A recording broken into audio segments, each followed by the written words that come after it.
শেখ হাসিনা ফিরবেন কি ফিরবেন না সেটা সময় বলবে, কিন্তু মাহফুজ আলম যে স্ট্যাটাসটা দিয়েছেন আওয়ামী লীগ ফিরে আসছে, আমি যদি প্রশ্ন করি আওয়ামী লীগ ফিরে আসছে মানে কি আওয়ামী লীগ কি ছিল না? আওয়ামী লীগ ছিল, এবং আওয়ামী লীগ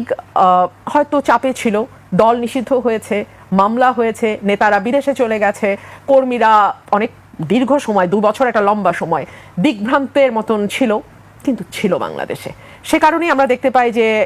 এই নির্বাচনে ভোটের পার্সেন্টেজ যখন আমরা দেখি 38 to 40% উপরে অ্যাকচুয়ালি ভোট কাস্ট হয় নাই। সো এই যে বাকি মানুষগুলো, তারা কেউ হয়তো আওয়ামী লীগের কর্মী, কেউ হয়তো সমর্থক, কেউ হয়তো ভোটার, তারা মনে করেছে যে এই নির্বাচনে গিয়ে আমার কি লাভ যেখানে আওয়ামী লীগ নাই। সো এই যে আওয়ামী লীগের প্রতি সমর্থন, ভালোবাসা, এটা খুব স্বাভাবিক, কারণ এই দলটি দীর্ঘ সময় বাংলাদেশে রাজনীতি করেছে। পাকিস্তান আমলে এই দলটির জন্ম হয়েছে, 70-এর উপরে বয়স এই দলটির, এবং বাংলাদেশের মুক্তি সংগ্রাম, বাংলাদেশের স্বাধীনতা যুদ্ধ এই দলটির নেতৃত্বে হয়েছে, এবং তারপরে বাংলাদেশে দীর্ঘ সময় আওয়ামী লীগ কখনো সরকারি দলে কখনো বিরোধী দলে থেকেছে। সো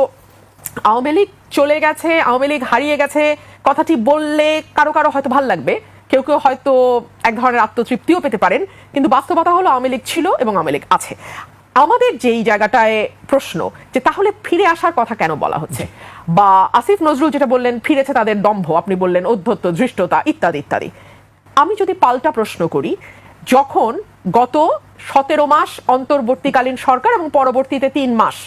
এই নির্বাচিত বিএনপি সরকার, অর্থাৎ সব মিলিয়ে প্রায় 1.5 বছর 2 বছরের কাছাকাছি সময়টিতে আপনি ন্যূনতম সুশাসন নিশ্চিত করতে পারেন নাই,